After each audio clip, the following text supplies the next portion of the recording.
Clip number 723۔ اس clip میں آپ انشاءاللہ قرآن پاک کی سورہ بنی اسرائیل کی آیت نمبر 84 سے لے کر 85 تک کی تلاوت، ترجمہ اور تفسیر قرآن صراط الجنان سماعت فرمائیں گے۔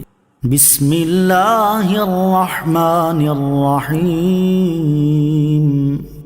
ترجمہ: اللہ کے نام سے شروع جو نہایت مہربان رحمت والا ہے۔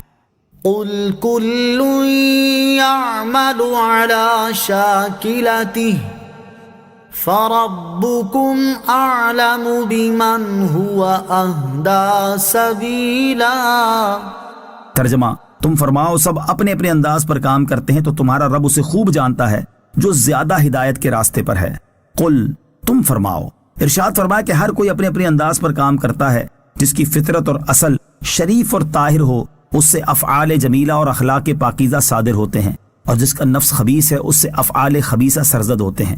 اس آیت کی روشنی میں ہر کوئی اپنے بارے میں غور کرے کہ اس کا تعلق کس گروہ سے ہے، اور غور کرنے کے بعد جو شخص اپنے نفس میں بھلائی، اطاعت اور شکر پائے تو وہ اللہ تعالیٰ کی حمد بجا لائے، اور جو اپنے نفس میں شر، فسق، ناشکری اور مایوسی پائے تو اسے چاہیے کہ وہ اس وقت کے آنے سے پہلے پہلے اپنی اصلاح کر لے جب معاملہ اس کے ہاتھ سے نکل چکا ہوگا۔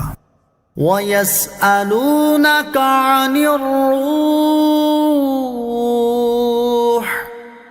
قُلِ الرُّوحُ مِنْ أَمْرِ رَبِّي وَمَا أُوتِيتُم مِّنَ الْعِلْمِ إِلَّا قَلِيلًا۔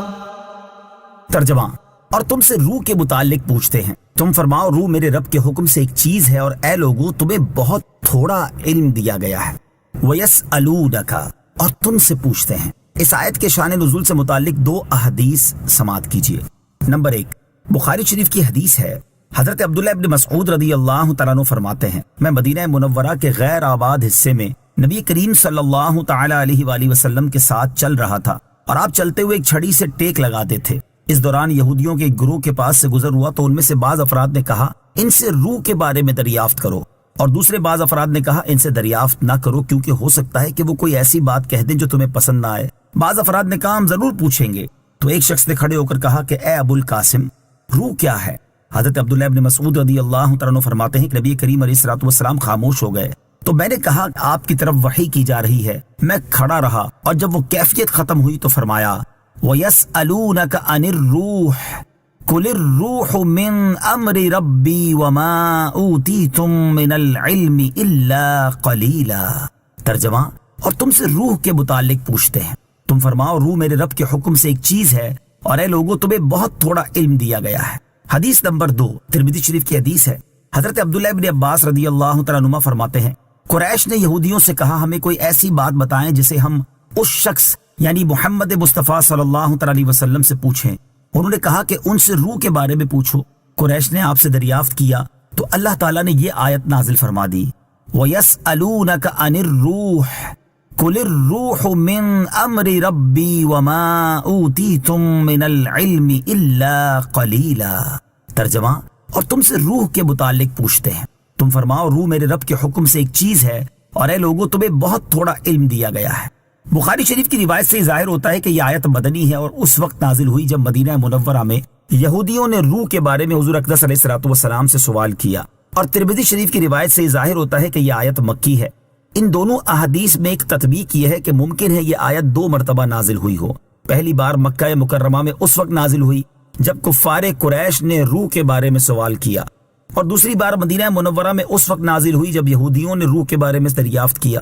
دوسری تطبیق یہ ہے کہ بخاری شریف کی روایت میں اس بات کی صراحت نہیں ہے کہ اسی آیت کی وحی ہوئی، بلکہ صرف نزول وحی کی کیفیت طاری ہونے کا ذکر ہے۔ اس لیے ممکن ہے اس وقت یہ وحی ہوئی ہو کہ یہودیوں کے سوال کے جواب میں وہی آیت تلاوت فرما دیں جو اس سے پہلے آپ پر نازل ہو چکی ہے، اور وہ آیت یہ ہے وَيَسْأَلُونَكَ عَنِ الرُّوحِ قُلِ الرُّوحُ مِنْ أَمْرِ رَبِّي وَمَا أُوتِيتُم مِّنَ الْعِلْمِ إِلَّا قَلِيلًا۔ ترجمہ: اور تم سے روح کے متعلق پوچھتے ہیں، تم فرماؤ روح میرے رب کے حکم سے ایک چیز ہے، اور اے لوگوں تمہیں بہت تھوڑا علم دیا گیا ہے۔ یہ تطبیق علامہ اسماعیل بن عمر رحمۃ اللہ تعالی علیہ نے تفسیر ابن کثیر میں اسی مقام پر ذکر کی ہے، وَمَا أُوتِيتُم مِّنَ الْعِلْمِ إِلَّا قَلِيلًا، اور اے لوگوں تمہیں بہت تھوڑا علم دیا گیا ہے۔